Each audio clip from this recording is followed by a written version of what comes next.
to start. I got my backup notes here. Okay, so we're going to be talking about IEPs today, and I think everyone who's already been to their first IEP meeting, by show of hands. I think most people? Almost?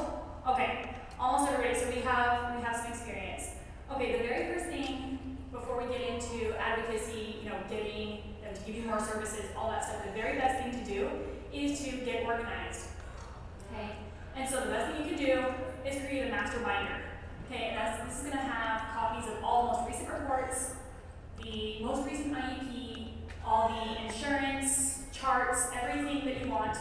Keep it in one place so that when you go to an IEP meeting, you're professional, you have everything there, and you're not, rifling through binders and papers for everything. Okay. Another thing to do is to make an All About Me folder for.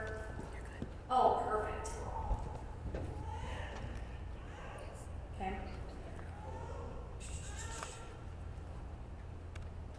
Okay.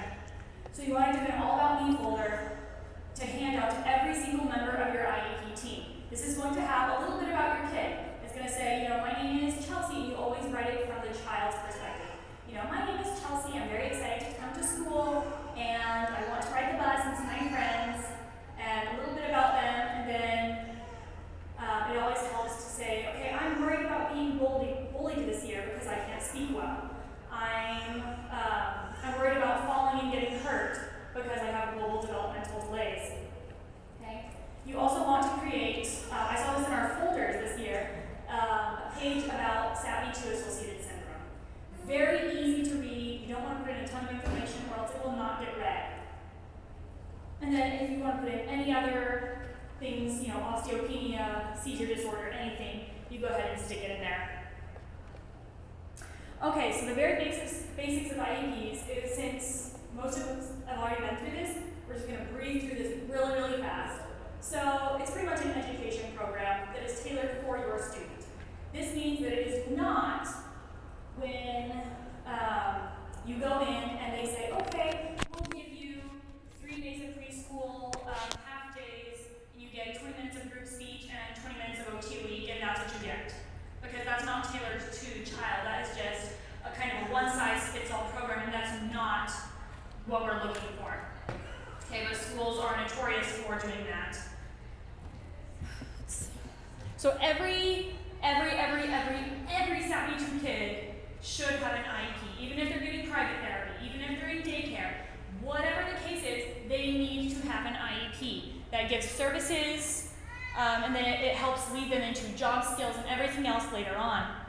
Okay, an IEP is going to have goals. It's going to have their PLAF or PLAFT, as some schools call it, and that's just where they are. It's like the lengthy part of the IEP that says, Chelsea is able to count to 10 and she can read 3 words, something like that. But it'll be a very, very lengthy thing. And since we've already all been through the IEPs, people coming in, has anyone not done an IEP yet? Well, you're international. There's an international workshop. Oh, okay, so you're splitting. Okay, so everyone has had an IEP, so we don't need more district evaluations. All right, so most schools, I would say probably 95 to 98% of schools will try and give you a one-size-fits-all program. That's just where you go in and they say, oh, great, your kid has autism, here's the program. Or, oh, great, your kid does not have autism, here's the program. And that's what most schools do across the United States. Okay, so sometimes schools will come up with one program for a kid with autism and a kid with intellectual impairment.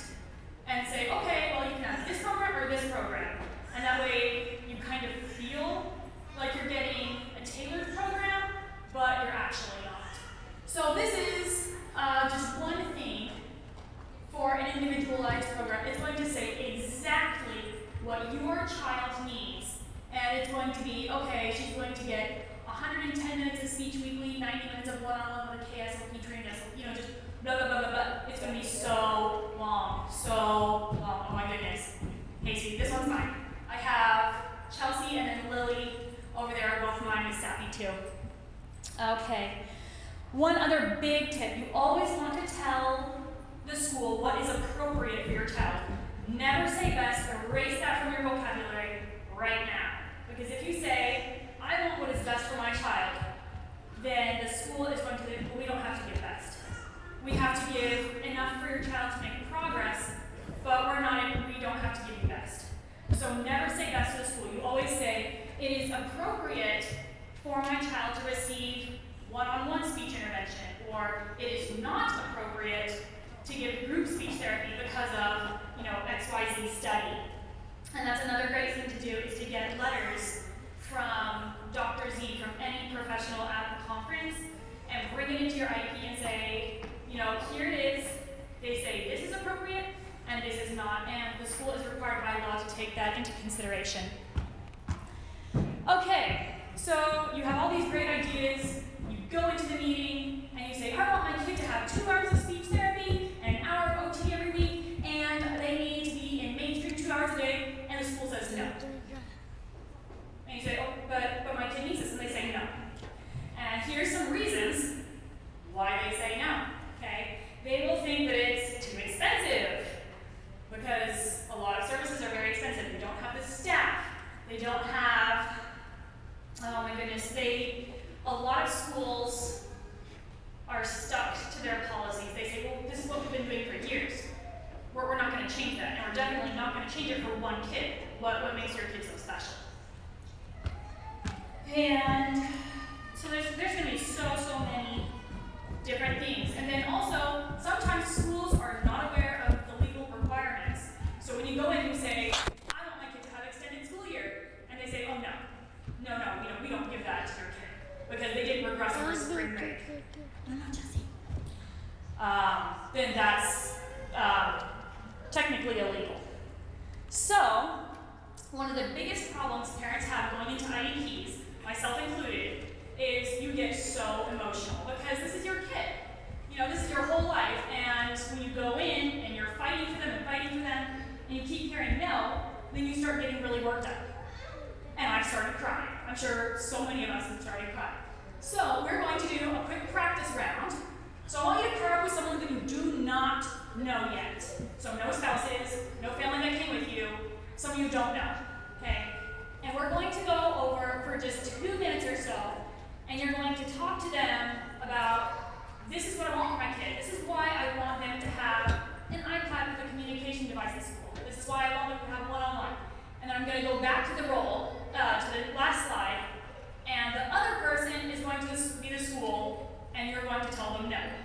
And you're going to come up with some of the reasons that you've heard, some of the reasons that you think that would be, and I want you to practice being calm, and it's going to be pretty hard. Okay, so go ahead and pair up in groups of 2 or 3, and we're just going to take like 2 minutes for that, because we have a lot of good material to get to.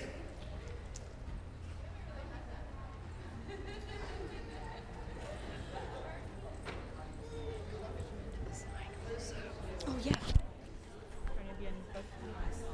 Tangled up here. Oh. Does this want to hook me up to the video? Yeah. If you need some more. Okay. Yeah, I'm a walker, so okay. Got 2 microphones here. I love it.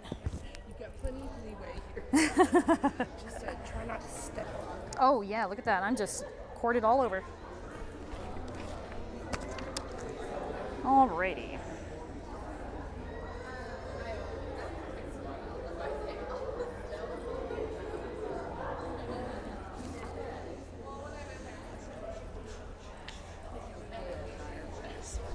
Go ahead. You look a lot brighter and cleaner than this morning. You're bright.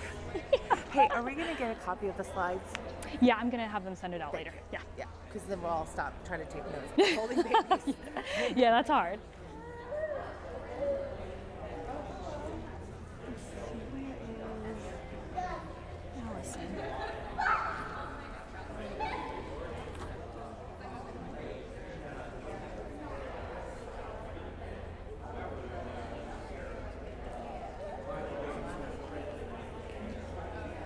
Okay, take about 10 more seconds and then switch roles. So the other person's going to be the parent.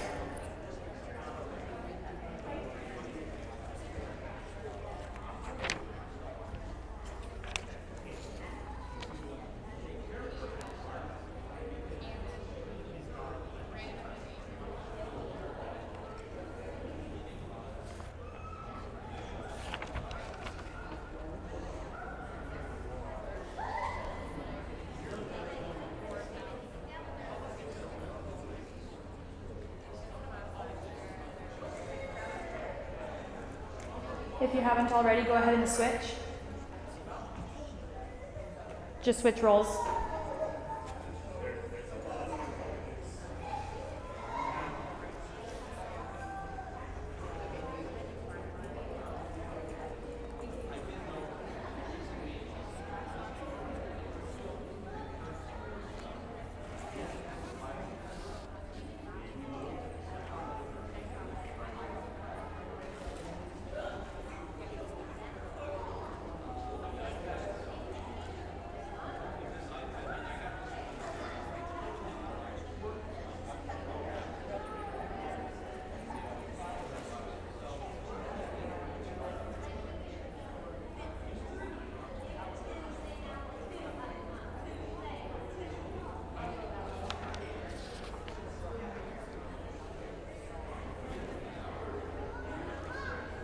All right, let's start to finish.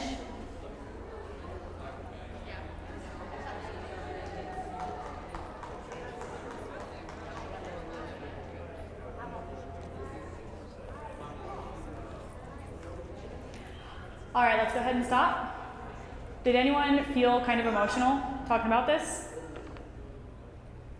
Y'all keeping your hands down, I bet half of y'all are lying. Okay, so, hang on.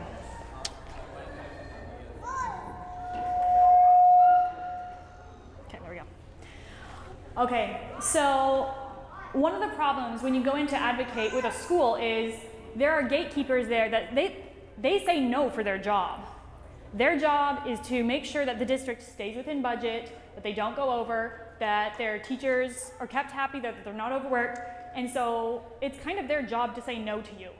And this isn't their kid. They don't go home and worry about their future. They don't worry about how am I going to pay for therapy after I'm gone. So it's easier for them to stay calm. But for you, you're thinking, no, my kid needs this. You know, my kid needs these services. But it's so important to stay organized and stay calm because that shows the school that you are there for your child and you're not going to completely melt down. Okay? Whenever possible, you want to maintain a good relationship with the school. I have burned so many bridges, and it is much, much harder to get services when they're always defensive.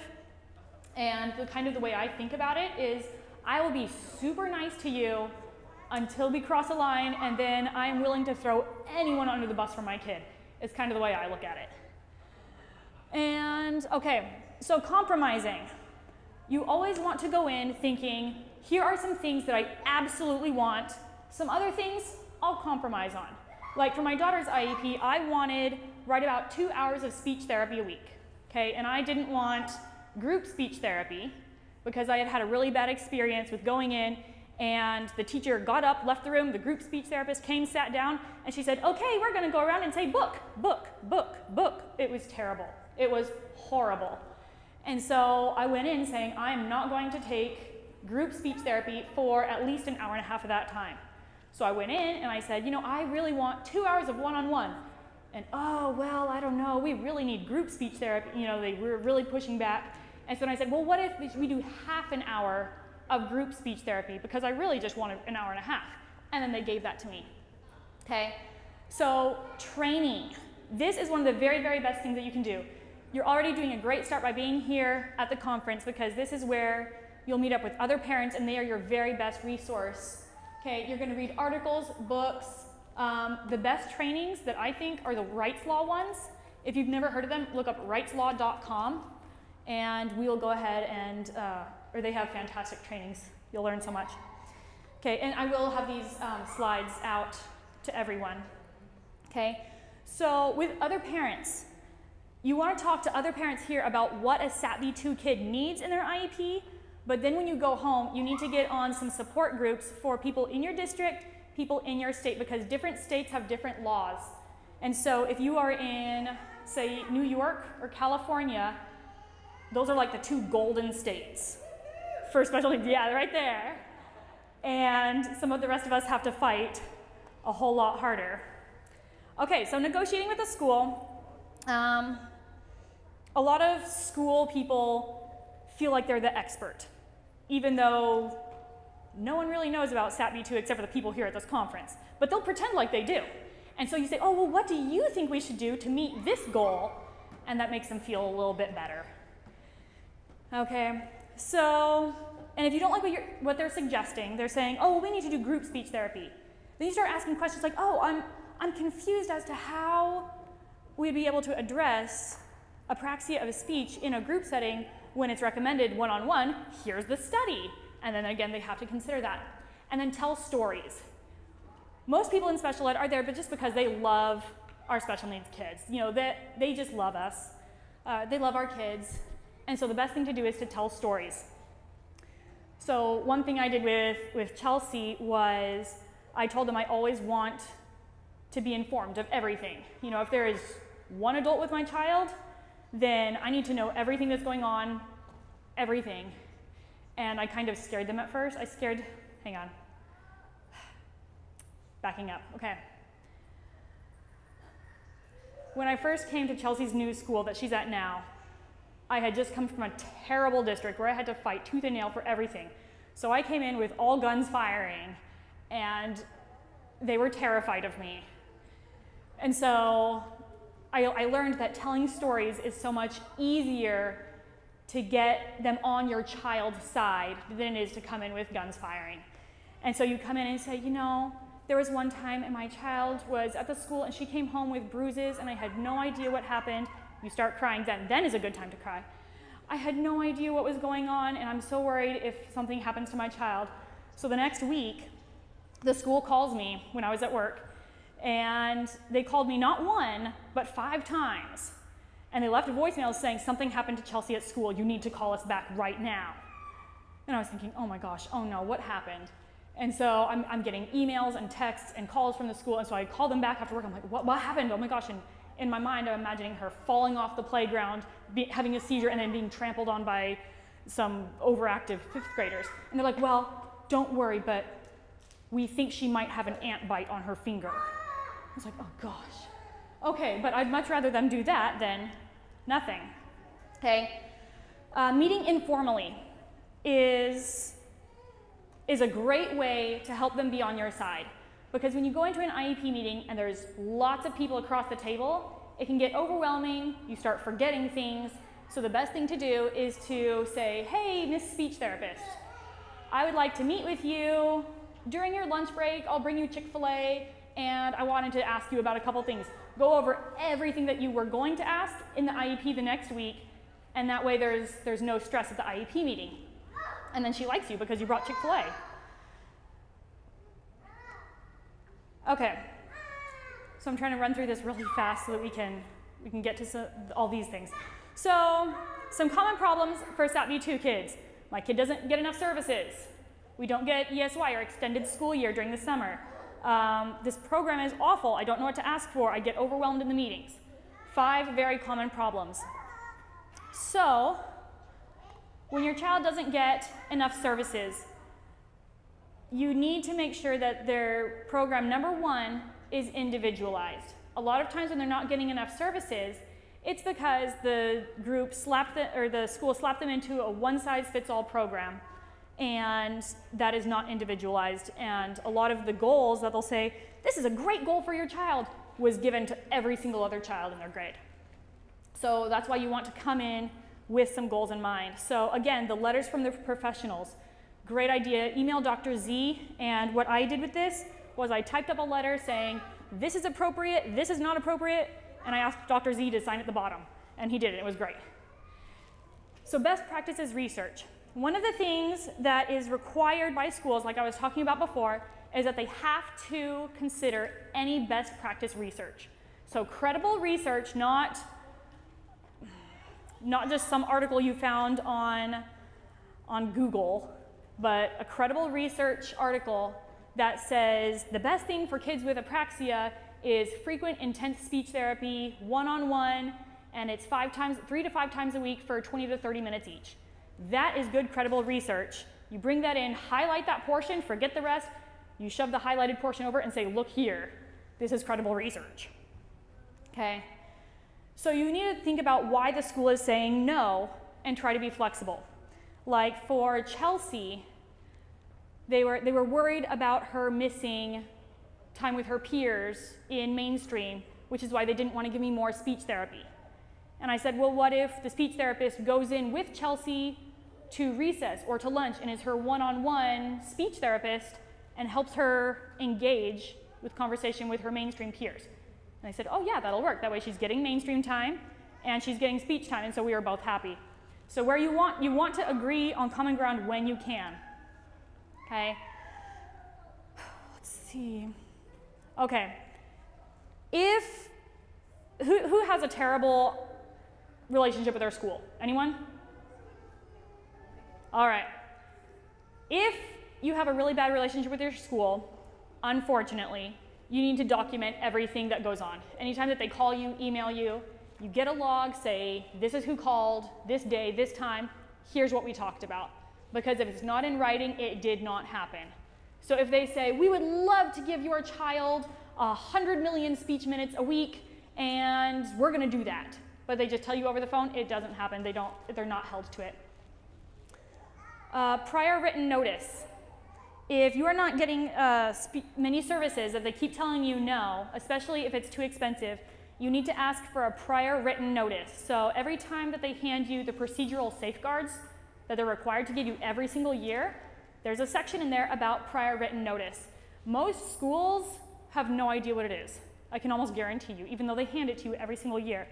Prior written notice is if you go to them and say, I want occupational therapy with an actual occupational therapist. And they say no, then you have to ask for prior written notice. In that, they have to write down what you asked for, what they said, what they considered instead of this, why they're not giving it to you. It's pretty much them laying their cards on the table for you. And so that's a really great thing to ask for when you're not getting enough services. Okay, not offering extended school year. This is a really, really big one. Someone was saying in Arkansas especially, but a lot of times you'll go in, you'll say, I want extended school year for my kid. And they'll say, no, they didn't regress over Christmas break. They didn't regress over spring break.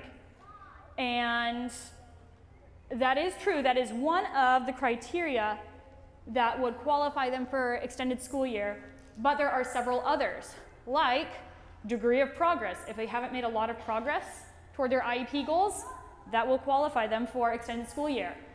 Emerging skills or breakthrough opportunities. If they're right about ready to start doing new sounds, or for some of our kids that are learning to read a little bit, that would qualify you. Interfering behaviors, lots of behaviors, or severity of disability. Just about every single SATB 2 child should qualify for extended school year. Okay, this is a terrible program. First of all, when your child's about to be placed in a program, go in and ask to observe it. A lot of times they'll say, oh no, you can't observe it, there's privacy problems. And then you just say, oh, I'm happy to sign any non-disclosure agreements. I'm happy to sign a privacy paper. And then they should allow you. And if not, it's like, oh, well, why don't you want me to see the program? Is there something wrong with the program? And then that starts making them very, very nervous. Okay, so if things go sour, which I certainly hope it never, never does, bring an advocate. A lot of times there are advocates through the school. You can use those. You might need to be cautious because a lot of those are on the school's payroll. So you kind of wonder whose side they're actually on. Private ones are fantastic, but they can be really pricey. Prior written notice that we already talked about. And then if things continue to go bad, you need to document what is happening. It has to be very specific. This is the day that it happened, and I heard the teacher yelling at my child, or my child was coming home with unexplained bruises. All those things, document them, photograph, and then you can submit it to the Board of Education in your state, and that will get fixed very, very quickly. Someone in my district had a child, and their room was always cold, extremely cold, and her daughter would come home every day just shivering and completely frozen, and she wrote a complaint in, and they had a heater in there the very next day. Is someone trying to get in over here? Someone might be trying to get in. Okay, if you don't agree with the evaluation that you were given by the school. Every year they do a couple little evaluations. Every 3 years they do a whole battery of tests. If you don't agree with their conclusions, you can ask for an independent educational evaluation. And this is basically where you go to a private practice person, a speech therapist, a neuropsychologist, whoever you want to, and you get them evaluated there, and the school district will pay for it. Remember when I said about California and New York being the best places? If you ask for an independent educational evaluation, this is the only time you do not want to be in New York or California, because the thing with an independent educational evaluation is that if the school thinks that they're right, they can sue you. And it only ever happens in New York or California. Sorry. But I did get that for Chelsea when I brought her in to be evaluated, and they told me she was just shy. There was nothing wrong with her. And I disagreed. So I went and I got the best neuropsychologist in Utah at the time, and the school district paid him $8,000, which was awesome. And the very last step is to sue the school, and then that can go up to the Supreme Court. It takes years and years. I have never done that, thank goodness. I hope none of you ever have to do that, because if you do, I have no advice for you. Okay, if you don't know what to ask for, you go in and they say, well, here's these goals, what do you think? And you think, yeah, I guess, I don't know. The best thing to do is to talk to other parents, and you are at the best spot in the entire world right now to talk to other parents, find out what is in their child's IEP, and start collecting ideas of goals. Some of the things you wouldn't think of if you think of, you want them to sequence activities for making a peanut butter jelly sandwich, or if you want them to work on their mental map skills and know how to get to the cafeteria, art room, classroom by themselves with no help. All those things are good goals to have. Okay, again, training. Always get training, and and Wright's Law does great ones on that. Also, read articles. Lots of great articles on the internet about special education, ideas of goals. There are so many goal ideas out there. And we're going to talk about SMART goals in just a little bit so we can distinguish good goals from bad goals. We already talked about the support group in your state, because in your state, like in Texas, we can request cameras, and they are required to put cameras in every single classroom that your child's in. Other states don't have that. Okay? If you get a private evaluation and you pay for it, you can agree to let the school see that, and they have to take into consideration everything on that evaluation. So I've done that several times with Chelsea. I'm sure most people do. Okay? And then another one is to examine your beliefs. When Chelsea was in preschool, all my effort was, okay, we got to get her reading, we got to get her writing, and we didn't have a genetic diagnosis. We got to get this happening. She doesn't know her letters, she doesn't know her numbers. We got to catch her up. And now, while we're still working on reading and writing, I feel like there's more important things that she can be working on for long term. But that's something really hard to do for everyone.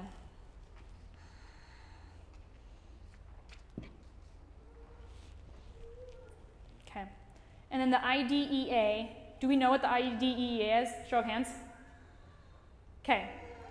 That is the special ed law that goes through every single special needs law that there is for special education.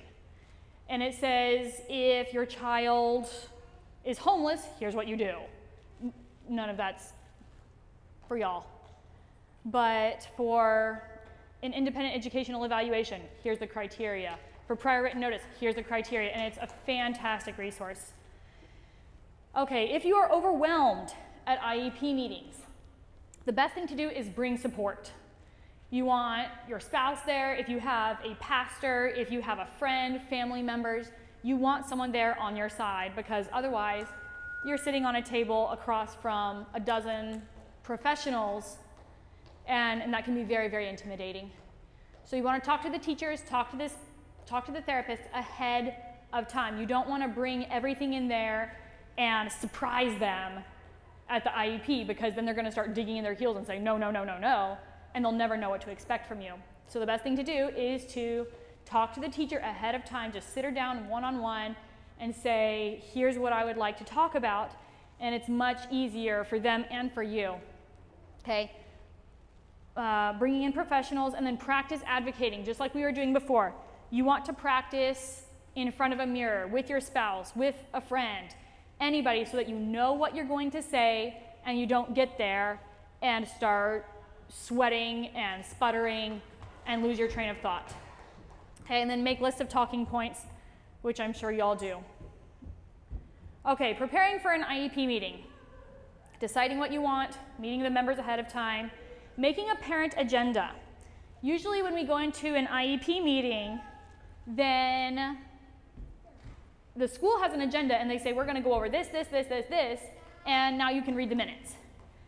And if you bring in a parent agenda and say, these are some things that I would like to talk about, then they do need to take that into consideration, and they will discuss those things, hopefully. Bringing food. Food makes everyone feel better. I don't know if it's a Southern thing, but anytime I go somewhere, I'm like, here, eat this food, and then they like you. And then bringing support people we already talked about. Okay, during and after the IEP meeting, if you want to record the meeting so that you can go back through after, you can or you can't do that depending on your state. This is another reason that it's really important to know your state laws in addition to the federal laws, because some states will say it's fine to record if you give us 24 hours, or it's fine to record if we can record too. And what I always did was say, oh, I'm recording because my husband can't be here, I'm so sorry, and he's so sad to miss it. Could I please record for him? And they don't feel threatened, and they're usually very good about letting you record. Okay? Even though they'll hand you the IEP and they'll say, here, sign this. You do not have to sign it right then. Okay? The best thing to do is to not sign it, take it home, and go over it again. You know, take a couple hours, take a break, go over it, reread it, and then you'll know what they left out, what they put in, and all those things. And then the last thing is a parent addendum. Very few people use this tool. But a parent addendum, if you go home and say, we talked about this, and Mrs. Smith said that she was going to get this training, write that in your parent addendum. You go in, and they have to include that in your child's IEP. It is then a part of your child's educational record, and you can go back and refer to that. Okay, good versus bad IEP goals. Okay, so we have a good goal example and then a bad goal example. Usually bad goals are very short. They'll say, your child is going to learn to talk by the end of the year, or your child is going to learn to say the CVC, she's going to learn CVC, VCVC words like this.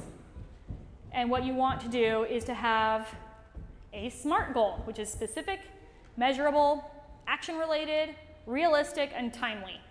Okay, I think most people have had exposure to SMART goals. I'm trying to save enough time for questions. So just going over, and so these goals will be so long. And one of the best things to do is to have a goal and then have objectives. So by October, this is what the child should be able to do. By January, this is what the child should be able to do, all the way through until they reach the end goal. Does anyone have specific information on cognitive behaviors?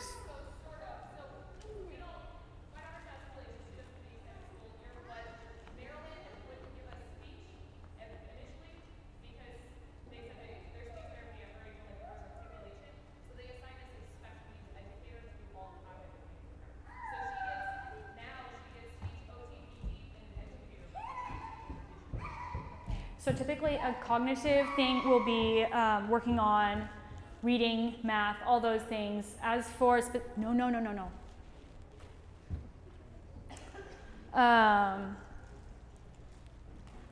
Cognitive, did your friend give an example of what kind of goals?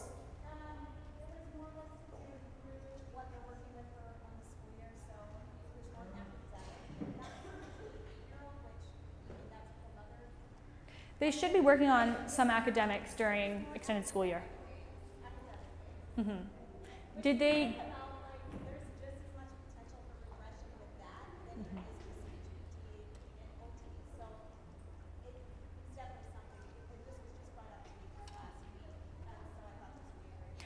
Well, again, with extended school year, so did everyone hear? She's asking about the academic portion, if that is supposed to be included in extended school year or not, or if they're just working on speech, OT, PT. And yes, they should be working on academics. They will not work on as much because they do have a shortened period of time, but they should be asking you what goals you want included in extended school year. And if they don't ask, you can ask for that. And there will be the normal services that if you don't want your child in the actual school program, you can't just walk in and ask for walk-in services. We did that one summer with Chelsea, but they should be giving academic if you request it. This is another example of if you don't request it, a lot of times they'll think, great, we don't have to do it. And they'll just kind of say, oh, we'll just do this. So make sure that you do ask for that. Another question. Oh, David, do you have a question? IEP questions, because we have about 10 minutes. SMART goals. So a very specific, measurable goal so that you know exactly what you're working on and when you're going to finish it.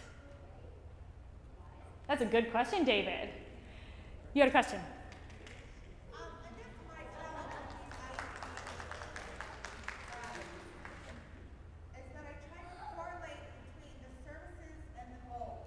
So when they continue, in my case, my elder son, continue to not reach the goal.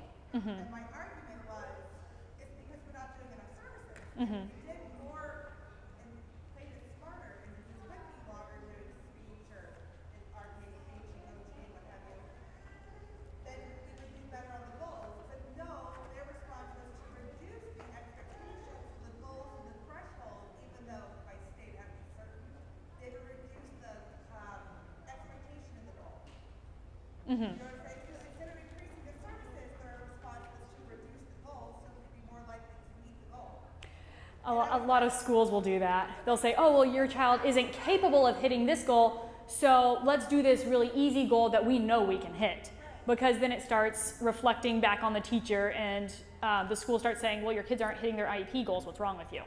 And so the teachers are much more inclined to, I love that Super Y guy. That's awesome, Ian. So the teachers want lower standards so that their scores don't look as bad. So with that, you can do a couple different things. You can, number one, ask for more services, bring in letters, all that stuff. When they were saying no, you might want to try saying, well, let's improve the quality of the therapy. One thing that you can ask for in IEPs that a lot of people don't is training for the parent, training for the speech therapist, training for the teachers, and you can go up and say, well, they're not hitting these speech goals, so why don't we have the SLPs trained, and here are some webinars that they can attend through Kasana. So that's a great resource. Or if you say, okay, well, let's get some training, improve the quality, and hopefully they will be able to meet those goals.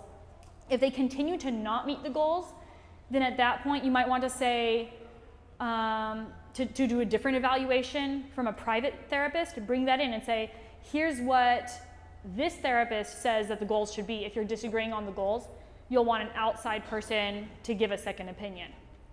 So is that awesome? More questions, because we have 10 minutes or so. Go ahead. I feel like I know the answer to this already, but just want, again, insight from anyone in the room. So one of my challenges with extended school year Tell Daddy. has always been Tell Daddy. where they have provided. Sorry, start over. She was asking for the bathroom. Is that they've been provided, but that there is not a teacher in our school that will contract over the summer. So Sylvia is switched to a therapist over that 3-month period. And that is frustrating as a parent because it's like starting from scratch. And a lot of this year, the 3 that she has been working with the last 4 summers, none are there. So it's like a brand new start again. And sometimes you feel like those 6 been working for 3 months. was it worth it to do it when? Is there any legality that your school, I'm guessing, like I said, I know the answer, they don't have to give you the therapist that she works with, it just has to be off therapist. Exactly. They just have to be meeting this many speech minutes, this many academic minutes, this many minutes are required by someone with a master's degree in special education or a master's degree in speech therapy, unfortunately. Well, last year there were 10 more questions. Go ahead. Hang on, can you speak up a little bit more? Oh, so the question, yes. The question was, can you get your old speech therapist to come in for the summer so that they have that familiarity? And the answer, unfortunately, is no. A lot of teachers, speech therapists just say, it's the summer, I'm off, and they don't contract out that work. And so as long as the school is meeting the obligation of X amount of minutes by X qualified professional, you're good. And they just kind of do it like a hands-off thing, which is, I mean, the kids kind of miss out because then it's hard to work with someone you don't know right away. Sorry, can you speak up a little bit more? You're in the back.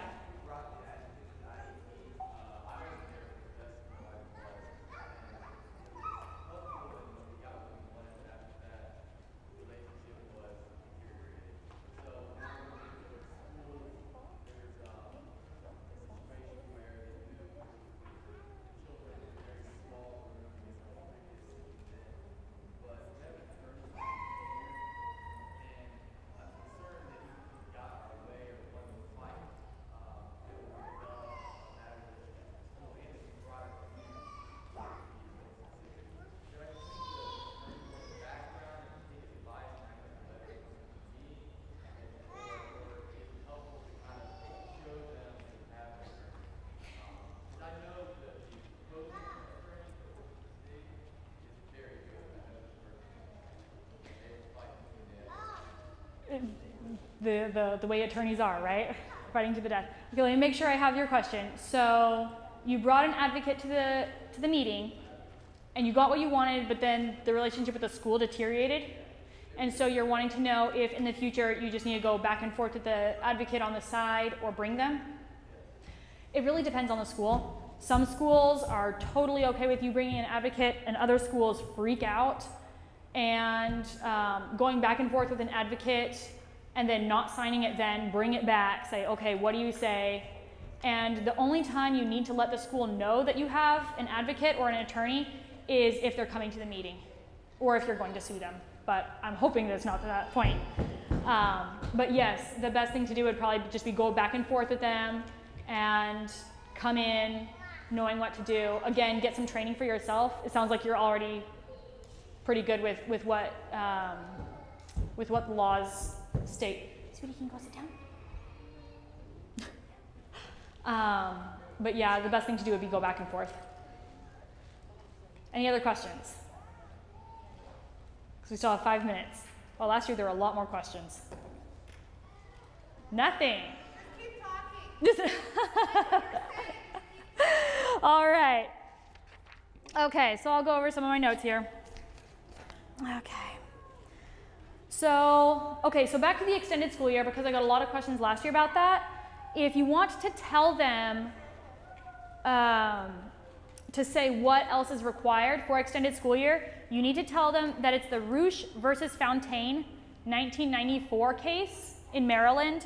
And when you look that up, then all those criteria pop up and you say, this is what you have to do to qualify a child for special education. And a lot of schools, when you spout out just 2 special ed laws, if you know, oh, in the 1994 Roush versus Fontaine case in Maryland, it gives 6 criteria for qualifying a child for education for extended school year. Then the school district kind of like steps back and they're like, oh, this is a parent we need to take really, really seriously. Even if that's the only special ed law that you know. That's a really good way to go. Okay. Another great thing to do is, does anyone know about the bell curve in special education? Okay, in the Wright's Law book, Emotions versus Advocacy, this is a really great tool to use. because you're looking at a bell curve and it says, 2/3 of the population are within this big chunk. And then the last 7% over here is special education. You have to be in this cutoff to qualify for special education. And in the No Child Left Behind law that was published, they need to catch your child up to at least 7%, to the 7th percentile of students, which for our kids would be a huge jump. Okay, but that is something that you can do when you're advocating for more services. You're saying, but my child isn't catching up, but my child needs to be getting ahead. We need to be making more progress because of this law, and then they are required to take that into consideration. So, okay, there was, for the longest time, the policy for special education was that they need to make a minimum amount of progress in order to be okay for special ed. And there was a law passed just last year, and it was Andrew versus Douglas County. And Andrew was an autistic boy, and his parents put him in a private autistic school after he was making almost no progress for years and years through the public school. And then they sent the bill to the public education system, or to the public school system there, and they said, y'all need to pay for this autistic school because he's not making enough progress. And the school district said, no, we were giving him progress. It was a little bit of progress, but it was there, and that's all that we're required to do. And Andrew's parents came back and they said, no, my child deserves a meaningful education, not just a minimal one. And that was the entire basis of this Supreme Court case, was what qualifies, what is the standard for a special education? Is it a little bit of progress? Is it a lot of progress? What do we need to be giving? And the Supreme Court just ruled last year that it does need to be meaningful, which is great for us, but a lot of schools are still stuck in the case of we just need to be making a little bit of progress. So again, for getting more services, if you're not making a lot of progress, you need to say, my child needs a meaningful education, not just a little one. A one-on-one support, I know a lot of people have been asking about. To get a one-on-one support, some school districts are great, they will give it to your child, others will not. The best thing to do to get a one-on-one support is to do a trial period with a one-on-one support for about 6 to 8 weeks, because the school is much more willing to give you a trial period than they are if you just come in and say, I want a full one-on-one support for the entire school year. Go ahead. Yes, a paraprofessional. So a one-on-one aide, paraprofessional, it means the same thing to us. In an IEP, you're right, you do want to write paraprofessional because they actually have to have a certification. So you want to write down that you want a one-on-one trial, and usually the best way to get that is for the behaviors. So you want to document all the behaviors, everything that's interfering with their education. You don't want to write down, well, they're having these behaviors and these behaviors need to stop. It's, well, these behaviors are interfering with his ability to learn, because that is what they take into consideration for IEPs.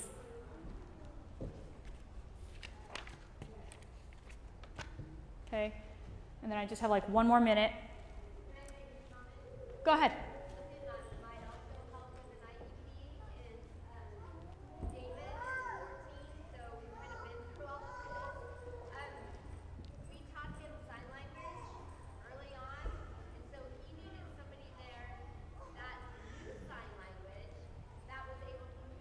An interpreter.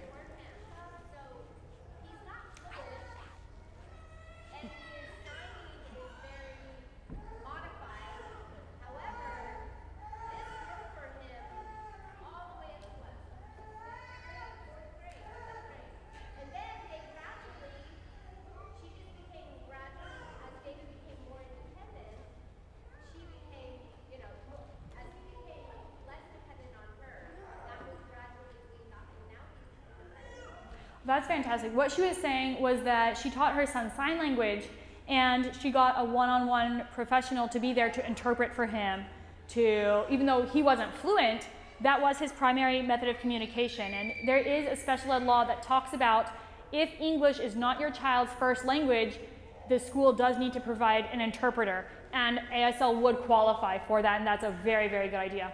So that is all the time that we have. I'm sorry for the technical difficulties at the beginning, but if you have any other questions, go ahead and come on up to me after. Thanks.